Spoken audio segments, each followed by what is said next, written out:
పట్టణంలో ఇప్పుడు మీ ఇల్లు మీరు ఎట్లయితే తీర్చిదిద్దుకుంటారో గట్లనే మన పట్టణాలను మన ఊళ్ళని కూడా తీర్చిదిద్దాలని చెప్పి ఆఖరికి పల్లెల్లో ఎట్లయితే పల్లె ప్రకృతి వనాలు పెట్టుకున్నామో అట్లాగే పట్టణాల్లో కూడా పట్టణ ప్రకృతి వనాలు, డంప్ యార్డ్లు, శ్మశాన వాటికలు, మీ మీ మీ వార్డుల్లో ఇంటింటికి నల్లా నీళ్లు, ఇంటి ముంగట మురికి నీటి కాలువ ఉందా లేదా ఈ పద్ధతుల్లో ప్లాన్ చేసి సార్ ఏమన్నాడు, మన మీద వచ్చే ఎలక్షన్ కోసం చేయకండి, ఒక 15-20 ఏళ్ల ప్రణాళిక రూపొందించి మొదట 5 ఏళ్ళు ఏం చేయగలుగుతాం, వచ్చే 5 ఏళ్ళు ఏం చేయగలుగుతాం. ఎందుకంటే అన్ని పనులు ఒకటేసారి కావు. పిండి కొద్ది రొట్టె, పిండి ఏంది ఉంటే రొట్టె కాదే అవుతుంది. అంతేగాని మనం అన్ని ఒకసారి చేయాలి చూమంతారంటే కాదు. నేను ఒక 7-8 ఏళ్ళు అమెరికాలో ఉన్నా. అమెరికాను అగ్రరాజ్యం అంటారు, మొత్తం ప్రపంచానికి ఆదర్శం అంటారు. అక్కడ అద్భుతాలు ఉన్నాయి, అదో భూతల స్వర్గం అన్నట్టు చెప్తారు. కానీ అమెరికాలో కూడా సమస్యలు ఉన్నాయి. అమెరికాలో కూడా ఇల్లు లేని వాళ్ళు ఉన్నారు, అమెరికాలో కూడా రోడ్ల మీద వండుకుంటూ ఉన్నారు, అమెరికాలో కూడా అడుక్కుంటూ వాళ్ళు ఉన్నారు. అక్కడ కూడా సమస్యలు ఉన్నాయి, అయిపోలే. మనిషి భూమి మీద ఉన్నంత కాలం, మనిషి భూమి మీద ఉన్నంత కాలం, ఆ మనిషి నెత్తిలో మీటర్ తిరుగుతున్నంత కాలం సమస్యలు ఒడిచిపోవు. ఒక సమస్య అయిపోతే ఇంకో సమస్య వస్తుంది. ఇప్పుడు మీరున్నారు కౌన్సిలర్లు, చైర్మన్లుగా పనిచేసారు, వైస్ చైర్మన్గా పనిచేసారు. మీ దగ్గరకు వస్తారు, అలా నాకు పెన్షన్ పెట్టి అంటారు. పెన్షన్ మీరు పెట్టిస్తారు, తెల్లారది పోతే వాళ్ళు ఇంకో సమస్యతో వస్తారు, అది కూడా చేస్తావు, ఇంకో సమస్యతో వస్తారు. ఇంకోటి మీకు మనుషుల తత్వం తెలుసు. మీ వార్డులో 500 మందికి పెన్షన్లు వస్తున్నాయి అనుకో, రానోళ్ళకి 20 మంది ఉంటారు. లో లెవెల్ ఉంటుంది, ఆ 20 మంది ఉంటుంది. నువ్వు మీటింగ్ పెట్టు, ఎట్లుంటుంది అంగడంగడంగడంగడి చేసి మొత్తం లొల్లు చేసి అసలు సృష్టిలోకి ఏమనిపిస్తుంది అంటే అసలు వాటిలో ఎవరికి పెన్షన్లు తెలుగు.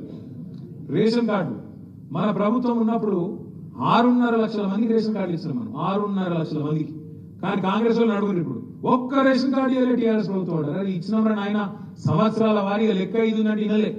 అందుకే నేను మొన్న ఏం చేసిన, బట్టి విక్రమార్క గారు పాపం డిప్యూటీ సీఎం, ఆయన ఆనాడు ఎమ్మెల్యేగా ఉన్నప్పుడు మధుర నియోజకవర్గంలో అక్కడ మన జిల్లా పరిషత్ చైర్మన్ కమల్ రాజు గారు ఆయన కలిసి ఇద్దరు రేషన్ కార్డుల పంపిణీలో పాల్గొన్న కార్యక్రమాన్ని ఆయననే పెట్టిండు ఆయన సోషల్ మీడియాలో. దాన్ని తీసుకొని నేను రిలీజ్ చేశాను. ఇయ్యలేదంటే మరి అవద్దం నువ్వు చెప్తున్నావా మేం చెప్తున్నావా? 6.5 లక్షల కార్డులు ఇచ్చింది. కానీ రానోళ్ళు ఉండొచ్చు, 1 లక్షలు 2 లక్షలు ఉండొచ్చు, వాళ్ళది ఉంటుంది. ఎందుకు చెప్తున్నా అంటే సమస్యలు అయిపోవు. మున్సిపాలిటీలో కూడా మీరు మంచిగా పనిచేసారు, బ్రహ్మాండంగా పనిచేసారు, కానీ అవన్నీ భూతల స్వర్గాలు అయిపోయినాయంటే కాలే. ఇంకా సమస్యలు ఉంటాయి, ఇంకా పని బాకీ ఉంటుంది. నేను సిరిసిల్ల నుంచి ఎమ్మెల్యేగా కూడా ఉన్నా. మా మున్సిపల్ చైర్మన్ మీద పంచాయతీ అన్న మనం అండర్ గ్రౌండ్ డ్రైనేజ్ చేయాలి. నేను చెప్పిన వద్దు, ఇప్పుడు 3వసారి గెలుస్తాం, ఎట్లాగూ గెలిచినాక అప్పుడు చేసుకుందాం అని ఆపిన. ఇంకా అక్కడ కూడా అండర్ గ్రౌండ్ డ్రైనేజ్ చేయలేదు. ఇవాళ మొన్న వచ్చిన మీద లోలి అని చేద్దామంటే మీరు అద్దంటి మనం 3వసారి రాకపోయా అని నేను చెప్పిన 3వ తాప కాకపోతే 4వసారి వస్తాం, మళ్ళీ 2022లో పక్కా వస్తాం, అప్పుడు చేసుకుందాం, మీరు ఫిగర్ చేయకూడదు అని చెప్పాను. మీకు కూడా నేను ఏం చెప్తున్నా అంటే అప్పుడప్పుడు శ్రీనివాస్ గౌడ్ గారు చెప్పినట్టు, పెద్దలు మత్స్యనాచారి గారు, జగదీష్ అని చెప్పినట్టు అప్పుడప్పుడు చీకటిని అనుభవిస్తేనే వెలుగు విలువ తెలుస్తుంది. చీకటిని అనుభవిస్తేనే వెలుగు విలువ తెలుస్తుంది. ఆకలి అప్పుడప్పుడు అనుభవిస్తేనే అన్నం విలువ కూడా తెలుస్తుంది. అన్నం విలువ అమ్మ విలువ, అన్నం విలువ అమ్మ విలువ ఉన్నప్పుడు తెలియదు, లేకపోతేనే కొద్దిగా కడుపు కాలితేనే అప్పుడే తెలుస్తుంది. ఇవాళ తెలంగాణలో జరుగుతున్నది కూడా గదే. ఇవాళ ఎక్కడో ఉన్న ఒక ఆడబిడ్డ మన నాచారంలో, మా ఉప్పల్ నియోజకవర్గంలో నాచారంలో రోడ్డు మీద పాపం టేలా పెట్టుకొని నడుపుకుంటాను, చెప్పులు కుడతాను. ఆ చెప్పులు కుట్టే తేలను రేవంత్ రెడ్డి ప్రభుత్వం వచ్చి బుల్డోజర్ పెట్టి ఆయన కులగొట్టి ఎత్తేసింది. ఆ అమ్మ అరుస్తున్నది గట్టిగా, కేసీఆర్ సారు ఎక్కడున్నావు, నువ్వు రా అని చెప్పి అరుస్తున్నది. అంటే ఇవాళ కేసీఆర్ గారిని రాష్ట్రంలోని పేదలు, ముఖ్యంగా ఎవరి కోసం అయితే కేసీఆర్ గారు పనిచేసిండో ప్రతి ఒక్కరు యాద్ చేసుకుంటున్నారు. రైతులు యాద్ చేసుకుంటున్నారు. నిన్నగాక మనం చూసిన నేను మా బోర్ల రామరెడ్డి, మూసంపల్లి అనే ఊరు నల్లగొండ పక్కకు ఉంటుంది. ఆ రామరెడ్డి గారు చెప్తున్నాడు, చంద్రుడు అప్పుడప్పుడు మబ్బుల సాటు పోతాడు, మళ్ళీ బయటకు వస్తాడు, గట్లనే ఇది కూడా కేసీఆర్ గారు తొందరలో తప్పకుండా మళ్ళీ వస్తాడు, ఖచ్చితంగా ముఖ్యమంత్రిగా మళ్ళీ బాధ్యత తీసుకుంటాడు అనే మాట ఆ రామరెడ్డి గారు చెప్తా ఉన్నారు. నేను మీ అందరితో కూడా ప్రార్థించేది ఏంటంటే మీ పదవీ కాలంలో, మీ టర్మ్ లో మీరు అద్భుతంగా పనిచేసిన మీరు గర్వపడవచ్చు. మేము అద్భుతాలు చేసినాం, ఏమేమి చేసినాం అంటే చెప్పి పెట్టచ్చు. ఒక ఈ రోడ్ మేము వేసినాం, ఒక ఈ హాల్ కట్టినాం, ఒక ఈ డ్రైనేజ్ కట్టినాం, ఈ పార్కు, ఈ డంపింగ్ యార్డు, ఈ శ్మశాన వాటిక, వైకుంఠ ధామాలు, ఇవన్నీ మేమే చేసినాం. గర్వంగా చెప్పుకునే విధంగా మార్కెట్లు, ఇంటిగ్రేటెడ్ మార్కెట్లు, ఒకటిగా చెప్తే ఇంకా చాలా ఉన్నాయి, చేసుకున్నాం. కొన్ని పనులు చేయకపోవచ్చు, మన అందరం ఎవరు దేవుళ్ళం కాదు, తప్పులు చిన్న చిన్నవి జరిగి ఉండొచ్చు, లోటుపాట్లు చిన్న చిన్న ఉండొచ్చు, పొరపాట్లు ఉండొచ్చు. ప్రజలు అందుకే మనకు 3వసారి అధికారం ఇవ్వకపోవచ్చు, తప్పేం కాదు. ప్రజలు 2 సార్లు ఇచ్చింది, మరి 2 సార్లు ఇచ్చినప్పుడు మంచోళ్ళు ఇవ్వకపోతే చెడ్డోళ్ళు అని అంటే తప్పు. 2 సార్లు ఇచ్చింది వాళ్ళే, ఈసారి వద్దన్నది వాళ్ళే, కానీ ఈసారి తెచ్చుకున్న వాళ్ళతో అనుభవిస్తుంది వాళ్ళే. నేను మొన్న నల్లగొండ పోతుంటే పెదకాపరితో ఒక ఊరు జెండా ఎగిరే అంటే ఆడ ఆగిన. జెండా ఎగిరేసి మళ్ళీ కారెక్కుతున్నా, ఈ లోపల ఒక రైతు పట్టుకుంటే ఏం సంగతి అంటే ఏం బాగున్నది ఏం బాగలేదు అన్నాడు. ఏమైంది అన్న, మంచిగా పాలిచ్చి ఆవు విడిచిపెట్టి తానే దున్నపోతుంది తెచ్చుకున్నాం, ఏం చేయాలి అన్నాడు. మరి ఏం చేయాలి, నేనేం చేయాలి, నువ్వేం చేయాలి, ఇంకో 4 నెలలు అనుభవించాలి, తప్పది అని చెప్పిన. వాళ్ళు అందరూ బాధపడతా ఉన్నారు. ఒకరు కాదు, రాష్ట్రంలో రైతులు పెద్ద మనుషులు 4,000 పెన్షన్ అంటే మోసపోయినారు. ఆడబిడ్డలు తులం బంగారం అంటే కొద్ది సెంటిమెంట్ వర్కౌట్ అయింది. ఫ్రీ బస్సు, తులం బంగారము, ప్రతి కోడలికి 2,500, అత్తగా 4,000 వరకు కొద్దిగా ఎక్కడో ఆశ పుట్టింది. ఏమో కేసీఆర్ 10 ఏళ్ళు ఇచ్చినాం కదా, ఇళ్ళ కూడా ఒక తాపిచ్చి చూద్దాం ఏమైతుంది అనుకున్నారు. ఏమైంది? ఇప్పుడు తులం బంగారం కాదు కదా, తులం ఇనుము కూడా దిక్కు లేదు. మార్కెట్ అంతా ఆగమాగం ఉన్నది. మీకు తెలుసు, నాకు తెలుసు. రియల్ ఎస్టేట్ మీకు తెలుసు. మున్సిపాలిటీల చుట్టూ మనం కొత్త మున్సిపాలిటీలు ఏర్పాటు చేసినాం. 142 మున్సిపాలిటీలు మన ప్రభుత్వం ఉన్నప్పుడు కార్పొరేషన్ మున్సిపాలిటీలు కలిపి 142 చేసినాం. మన ప్రభుత్వం రాకముందు, తెలంగాణ రాకముందు 68 ఉండే, 142 చేసుకున్నాం. కొత్త మండలాలు, కొత్త గ్రామ పంచాయతీలు, కొత్త మున్సిపాలిటీలు, కొత్త జిల్లా కేంద్రాలు, ఇవన్నీ చేయడం వల్ల ఏమైంది? ప్రజలకు అభివృద్ధి దగ్గరైంది. సంక్షేమ ఫలాలు, అభివృద్ధి ఫలాలు. ఇదివరకు కలెక్టర్ను కలవాలంటే దూరం పోయేది ఉండే. ఈ రోజు కలెక్టర్ మీ దగ్గరికి వచ్చిండు. ఒక్క మహబూబ్నగర్ జిల్లా, పూర్వ మహబూబ్నగర్ జిల్లా 5 జిల్లాలు అయింది. గద్వాల జిల్లా, నారాయణపేట జిల్లా, నాగర్ కర్నూలు జిల్లా, వనపర్తి జిల్లా, మహబూబ్నగర్ జిల్లా. దాంతో కొల్లాపూర్ వాళ్ళు మహబూబ్నగర్ వచ్చే అవసరం లేదు, గద్వాల మహబూబ్నగర్ వచ్చే అవసరం లేదు, ఐజావులు మనకు మహబూబ్నగర్ వచ్చే అవసరం లేదు. దగ్గరకు వచ్చింది మీకు కలెక్టరేట్. అట్లాగే మున్సిపాలిటీలు కావడం వల్ల మీకు పర్మిషన్లకు కానీ ఇంకో దానికి కానీ మీకు అక్కడనే సౌలత్ ఏర్పడ్డది. కాబట్టి ఏమైంది? విస్తరణ జరిగింది, అభివృద్ధి జరిగింది, భూముల ధరలు పెరిగినాయి. కొంతమంది అంటారు భూముల ధరలు పెరుగుడు అభివృద్ధి, కొంతమంది మాట్లాడతారు. నేను ఒక్క మాట్లాడుతున్నా, దయచేసి మీరు చెప్పండి.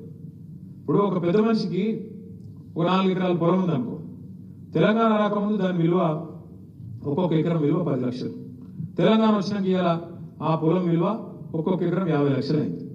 దాంతో ఏమైంది? 4 ఎకరాలు నాసామి కోటీశ్వరుడు అయింది. ఆయన అమ్ముకున్నాడా లేదా వేరే విషయం, కానీ ఏమవుతుంది? 4 ఎకరాల భూమి విలువ పెరిగితే మనసుకు ఏముంటుంది లోపల? దబ్బన నాకేమైనా అయిందనుకో, పుట్టుకుని నేను చచ్చిపోయినా అనుకో, నా బిడ్డ పెళ్లి పక్కా అవుతుంది, అవసరమైతే 1 ఎకరం అమ్ముకుంటారు, మా వాళ్ళు చూసుకుంటారు. అవసరమైతే ఇల్లు కట్టుకునేది ఉంటే, మంచిగా బందోబస్తుగా పక్కా ఇల్లు కట్టుకునేది ఉంటే 4 గుంటలు అమ్మితే అయిపోతుంది అని ఒక విశ్వాసం ఉంటుంది. కొడుకు వ్యాపారం పెట్టుకుంటా అంటే, లేకపోతే ఇంటి కోసం ఏమైనా చేసుకోవాలనుకుంటే 2-4 గుంటలు అమ్ముకుంటే అయిపోతుంది అని ఒక విశ్వాసం ఉంటుంది. ఏమైతుంది దాంతో అంటే, ఒక విలువ పెరిగితే మనిషికి విశ్వాసం పెరుగుతుంది. గా పని చేసింది మన ప్రభుత్వం, కేసీఆర్ గారి ప్రభుత్వం అనే మాట మనం యాద్ చేసుకోవాలి. నిన్న మేమందరం కేసీఆర్ గారి దగ్గర ఉన్నాం. ఒక పెద్ద మనిషి వచ్చిండు, కొండమరాజపల్లి అని ఒక ఊరు, సిద్దిపేట దగ్గర. మాధవరెడ్డి గారని మాజీ సర్పంచ్, పెద్ద ఆయన, 75-80 ఏళ్ళకు ఉంటాడు. ఆయన చెప్తున్నాడు, అన్నా మీ ఊరి కాడ ఎంతుండనే పొలం విలువ ఎంతుండే అంటే, కేసీఆర్ సార్ ఉన్నప్పుడు 30 లక్షలు ఉన్నాయన్నాడు, ఇప్పుడు ఎంత ఉంది అన్న. ఇప్పుడు ఏది ఎక్కడ ఉంది? 15 లక్షలు కూడా ఎవడు కొంటలేడు, కొనేటోడు లేడు, అమ్మేటోడు లేడు, 15 లక్షలకు పడిపోయింది. నేను చెప్పేది కరెక్టేనా? పడిపోయింది. ఎందుకు పడిపోయింది? నడిపేటోళ్ళకి నడపత్తలేదు. ఎందుకంటే పాజిటివ్ పాలిటిక్స్ చేయాలి. కేసీఆర్ గారు ఒక పని చేతులు 2 పనులు చేయాలి. కేసీఆర్ 2,000 పెన్షన్ ఇస్తే 4,000 పెన్షన్. కేసీఆర్ మున్సిపాలిటీకి 25 కోట్లు ఇస్తే 50 కోట్లు. నీ అట్లా చేసి గెలుచుకోవాలి ప్రజల మనసు. కానీ ఈయన ఎట్లా ఉంటా? కొత్తగా ఇల్లు కట్టు లేదు, ఉన్నాయి ఊళ్ళో కొట్టాలని కరుణుడు ఈయన. మొత్తం హైడ్రా, అదే ఇంకేదో కథ, ఇంకేదో పెట్టి మూసి ఉన్న ఇల్లు గులగొట్టాలి, పేదోళ్ళ కొంపలాగం చేయాలి. మొత్తానికి రాష్ట్ర ఆర్థిక వ్యవస్థను చిన్నాభిన్నం చేసింది. నిన్నవాక మనం ఇది చూడొచ్చు. కొత్తగా వస్తుంది అనుకున్న వృద్ధి కాదు, ఉన్న ఆర్థిక పరిస్థితి బాగాలేదు, 13,000 కోట్ల ఘాటా పడ్డదని చెప్పి పేపర్లలో మొన్న 4 రోజుల కింద వచ్చింది. ఎందుకు వచ్చింది? మరి ఎందుకు వచ్చింది ఈ పరిస్థితి? మంచి ఉరుకులు పరుగుల మీద నడుస్తున్న రాష్ట్రం, అభివృద్ధి బాటలో ముందుకు ఉరుకుతున్న రాష్ట్రం ఎందుకు ఒక్కసారి బ్రేక్ పడ్డట్టు అయింది? ఎందుకంటే నడిపేటోళ్ళ మనసు, నడిపేటోళ్ళ ఆలోచన విధానం, నడిపేటోళ్ళ ప్రణాళికలు చక్కగా ఉంటే అన్ని చక్కగా ఉంటాయి, లేకపోతే ఈ అవస్థలన్నీ వస్తాయి. పట్టణ ప్రగతి, పల్లె ప్రగతి పేరు మీద టంచంగా జీతాలు వచ్చేది. నెలకు జీతం పడ్డట్టే నెలకు మంచిగా ఫస్ట్ వీక్లోనే మీకు అకౌంట్లో పైసలు పడుతుంది. నేను నల్లగొండ పోయినా, రైతు ధర్నా చేసిన వాడ వచ్చినాం. నల్లగొండ పట్టణం ఎట్లా మారిందో నాకంటే బాగా మా తమ్ముడు సైదిరెడ్డి ఉన్నాడా, మున్సిపల్ చైర్మన్. ఒకరోజు కేసీఆర్ గారు మా గ్యాదర్ కిషోర్ గారి ఇంట్లో ఏదో కార్యం ఉంటే ఆయనకు వచ్చిండ్రు. వచ్చిన తర్వాత చూసి వెంటనే జగదీష్ రెడ్డి గారికి, నాకు ఇద్దరికి ఫోన్ చేసి, ఏం చేస్తున్నారా మీ ఇద్దరు? నల్గొండ టౌన్ అంత ఇంపార్టెంట్ టౌన్, జిల్లా కేంద్రం, ఇట్లా ఉంటుందా? నాకు అర్థం కాదు. వెంటనే మీ ఇద్దరు పాదయాత్ర చేయండి, రేపు పోయి ఇద్దరు పోయి ఒక 5-6 కిలోమీటర్లు పాదయాత్ర చేసి మొత్తం ప్రజలను కలిసి ఏం కావాలో చూసిరండి అని చెప్పి నేను జగదీష్ అన్న తర్వాత ఇంకెవరు ముగ్గురం కలిసిపోయాను. పోయి కలిసి మొత్తం భూపాల్ రెడ్డి గారు మా ఎమ్మెల్యే ఆ రోజు అందరం కలిసి 5-6 కిలోమీటర్లు పాదయాత్ర చేసి ప్రజలను అడిగి ఆ చుట్టుపక్కల ఉండే షాపులు వాళ్ళు వీళ్ళు అందరిని అడిగింది ఏం కావాలో మరి ఇట్లా కేసీఆర్ సార్ పంపిండు, ఏం చేయమంటారు మాకు మీకోసం ఏం చేయమంటారు అంటే, సార్ ఫస్ట్ ఈ రోడ్లు బాగా చేయండి అన్నారు. ఈ రోడ్లు మొత్తం మెయిన్ రోడ్స్ అన్ని మంచిగా చేయండి అంటే 700 కోట్ల రూపాయలతో నల్లగొండ టౌన్ ని చరిత్రలో గతంలో మంత్రులు కాంగ్రెస్ ప్రభుత్వంలో ఉండే సామంతులు ఎవ్వరు చేయని విధంగా అద్భుతంగా 700 కోట్ల రూపాయల అభివృద్ధి నిధులతో బాగా చేసింది. నేను నల్లగొండ ధర్నాకు పోయినా మళ్ళీ అదంతా చూసుకుంటా పోయినా అదే రోడ్ల మీకు చూసుకుంటూ నవ్వుకుంటూ పోతున్నాం. మేము గతంలో మంత్రులు ఎవరు చేయలేదు మనం చేసిన సంతోషంగా పోయి నేను వాపసు వచ్చిన లేదో ఆ మంత్రి గారు ఓ నా మీద తిట్టదనకం వీడెంత బచ్చగాడు ఇచ్చగాడు ఏదో మాట్లాడాడు. సరే పర్వాలేదు. ఆ మంత్రి గారి స్టేట్మెంట్ ఒక దిక్కు వస్తుంది, కింద ఇంకో వార్త వస్తుంది. ఏదిరా అని చూస్తే నల్లగొండ మున్సిపాలిటీలో అక్కడ ఉండే పారిశుద్ధ్య కార్మికులు సఫాయి సిబ్బంది 4 నెలల నుంచి జీతాలు ఏమో ధర్నా చేస్తాను. ఒక గంట గొప్పగా వారు అంటే తిట్టేందుకు నోరు వారేసుకున్నందుకు ఎంతనో వారేసుకోవచ్చు, నోరే కదా. కానీ పని చేయాలంటే సొంత మంత్రి నియోజకవర్గంలో నల్లగొండ మున్సిపాలిటీలో 4 నెలల నుంచి జీతాలు లేవు మున్సిపాలిటీ. ఆ మంత్రికి ఆ సోయి కూడా లేదు. ఇంకా ఆయన మంత్రి ఇంకా మళ్ళీ మన తిట్టుడు బచ్చగాడు ఇట్లా అట్లా. నేనేమంటున్నా అంటే తిట్టుడు ఈజీ, నోరు వారేసుకుడు ఈజీ, కానీ పని చేసుడు కష్టం. ఇవాళ ఉన్న ప్రభుత్వానికి ఇలా తెలిసి వస్తున్నది. 420 హామీలు ఇచ్చారు, 1 కాదు 2 కాదు. ఇది ఇస్తాం అది ఇస్తాం. కేసీఆర్ గారు 498 పథకాలు పెట్టిండు కాబట్టి పుట్టుక నుంచి సాగు దాకా అన్ని చూసుకున్నాడు కాబట్టి మేము అంతకంటే ఎక్కువ చేయాలన్న తాపత్రయంలో 420 హామీలు ఇచ్చారు. ఇది ఏమైంది, ఇప్పుడు అధికారం వచ్చింది కానీ నడపస్తలేదు. ఇక అటు చూస్తాను ఇటు చూస్తాను ఒకటే పని చేస్తాను. ఎవరి కౌంటర్ వాళ్ళు దేశం సంపుడు చంపుతున్నారు. టకీ టకీ పడతాయి అన్నాడు, పడుతున్నాయి టకీ టకీ. ఎడ పడుతున్నాయి, ఢిల్లీలో పడుతున్నాయి పైసలు. ఈడ పడతలేవు, రైతుల ఖాతాలో పడతలేవు, ఆడబిడ్డలకు పైసలు వస్తలేవు. ఏమన్నాడు రేవంత్ రెడ్డి యాదుకుందా? ఎక్కడైనా నాకు అర్థం కాదు. లగ్న పత్రిక పెట్టుకుంటే పైసలు పడాలి, పిల్లలు పుట్టినాక పైసలు పడుతున్నాయి. కళ్యాణ లక్ష్మి నేను వచ్చినాక రేపు లగ్న పత్రిక పెట్టుకోండి, వెంటనే పైసలు తులం బంగారం 1,00,000 రూపాయలు ఇస్తా అని చెప్పిండు. మరి ఇప్పుడు బంగారం దొరుకుతలేదా, లేకపోతే బంగారం షాపులలో ముఖ్యమంత్రికి పతారే లేదా? ఒక్క వాళ్ళకన్నా వచ్చినాయి బంగారం, తులం బంగారం ఎవరికి రాలే. ఇట్లా 1 కాదు 2 కాదు 420 హామీలు, 420 హామీలు ఇచ్చి నిన్నటితో కరెక్ట్ గా 420 రోజులు గడిచింది. అందుకే నిన్న మన వాళ్ళందరూ ఎక్కడో అక్కడ మహాత్మా గాంధీ పోయి దండం పెట్టి చెప్పారు, అయ్యా గాంధీ గారు మరి నీవు మరణించిన రోజు ఈరోజు నీ వర్ధంతి అయినప్పటికీ మీకు విజ్ఞప్తి చేస్తున్నాం. ఆ డూప్లికేట్ గాంధీ ఎవరైతున్నాడో రాహుల్ గాంధీ ఆయన మనసులో కళలకు పోయి ఆయనకు చెప్పు, రాహుల్ గాంధీ గారు వచ్చి రేవంత్ రెడ్డికి ఆదేశం ఇచ్చినట్టు ఆయనకు బుద్ధి చెప్పు అని చెప్పి నిన్న మన వాళ్ళందరూ కూడా బ్రహ్మాండంగా కార్యక్రమం నిర్వహించారు. మీ అందరు కూడా హృదయపూర్వకంగా అభినందనలు. నేను చివరిగా ముగించే ముందు మీ అందరితో ప్రార్థన చేసేది ఒకటి, పదవి అయిపోవచ్చు కానీ ప్రజల అభిమానం మాత్రం మీ మీద పోలేదు, ఖచ్చితంగా ఉంటది. మీరు కూడా ప్రజలతో కలిసి ఉండాలి. చైర్మన్లు, వైస్ చైర్మన్లు, కౌన్సిలర్లు దయచేసి ప్రజలనే ఉండండి. రేపు ఎలక్షన్ మళ్ళీ పెట్టక తప్పది ప్రభుత్వానికి, తప్పకుండా పెట్టాల్సి వస్తుంది. 52